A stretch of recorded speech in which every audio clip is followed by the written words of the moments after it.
Welcome back to the Proverbs series, guys. For today's video specifically, I want to go to chapter 16, verse 4, which reads, "The Lord has made everything for its purpose, even the wicked for the day of trouble." Man, that's good. The reason I wanted to look at this verse in particular is because, I feel like, let me just say this. If you've spent any time wrestling with the harder questions of faith, you've probably run into some version of this one. Why does God allow evil to exist at all? Because if he is sovereign, if he is the creator of everything, why does wickedness get to operate in his world rather than being eliminated the moment it appears? This is one of the most common reasons people actually walk away from belief in God altogether, and it is one of the most honest questions a person can ask. But Proverbs 16:4 here does not answer every dimension of that question, and we should be honest about that going on. But it does something important. It refuses to let the existence of wickedness be a piece of cosmic randomness, something that exists outside of God's purpose or beyond his control. But instead, it makes one of the boldest claims in all of Proverbs, that even the wicked, in some sense, exist within a purpose that God himself has assigned.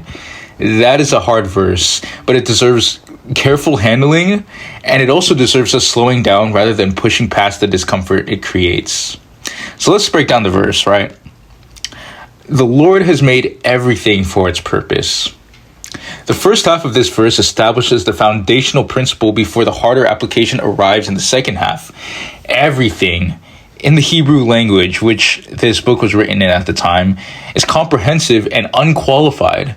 Solomon is making a sweeping claim about the nature of creation itself. Nothing exists outside the scope of God's intentional design. Every created thing has a purpose, an intended function, a reason for being that traces back to the will of the one who made it. This is consistent with the opening chapters of Genesis, even in the beginning of the Bible, where God repeatedly looks at what he has made and declares it good, where every element of creation is given a function and a place within an ordered whole. And then even in the New Testament, in Colossians 1:16, Paul extends the same principle with striking clarity. He says, "For by him all things were created, in heaven and on earth, visible and invisible, whether thrones or dominions or rulers or authorities, all things were created through him and for him." So creation is not random or purposeless. No, it is intentional, designed, and oriented towards God's own ends. And so the first half of this verse is actually a comfort before it becomes a challenge. It means nothing in our lives or in the world around us is ultimately purposeless, even when it feels chaotic or senseless from where we are standing. There is a design underneath what we can see, even when we cannot trace its outline ourselves. And then I want to talk about this next part of the verse, even the wicked for the day of trouble, because this is the line that requires the most careful handling. And it is also where the most common misunderstanding of this verse occurs. A surface reading might suggest that God specifically creates certain people to be wicked, manufacturing evil individuals the way a craftsman manufactures a tool, designed from the start for destruction. But that reading, if taken to its logical conclusion, would make God the author of evil itself, which contradicts the consistent witness of the rest of Scripture. In the New Testament, in James 1:13, he states plainly that God cannot be tempted with evil, and he himself tempts no one. So whatever Proverbs 16:4 is saying, it cannot possibly mean that God is the direct cause of or author of human wickedness. So what is actually being communicated here? Well, this verse is better understood as describing God's sovereign capacity to incorporate even human wickedness, which arises from genuinely free human choice and rebellion, into his larger purposes.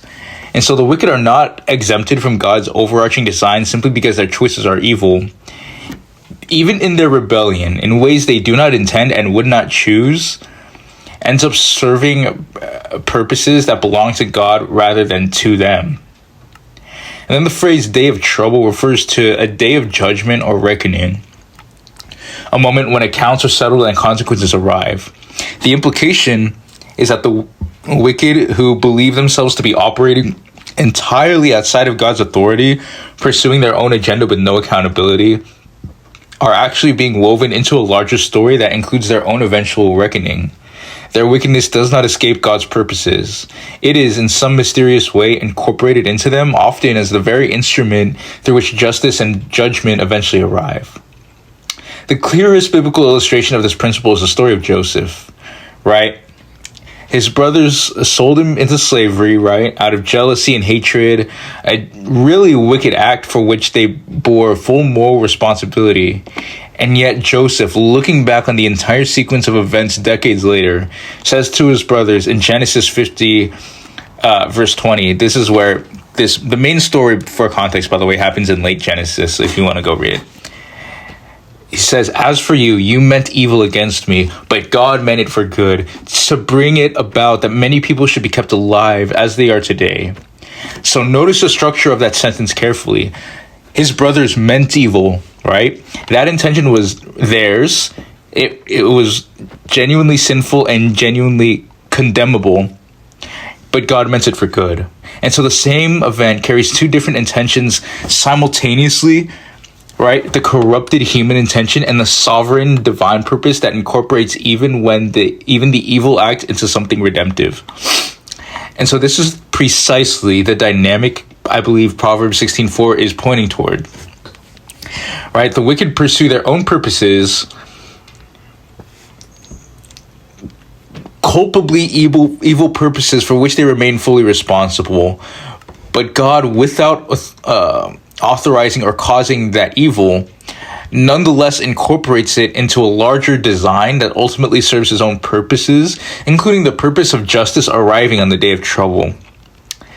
You know, the most extreme and clarifying example of this principle in all of Scripture is the crucifixion itself, right? In Acts 2:23, Luke, he's the author of Acts, he describes the death of Jesus with language that holds both human evil and divine purpose together without collapsing either one.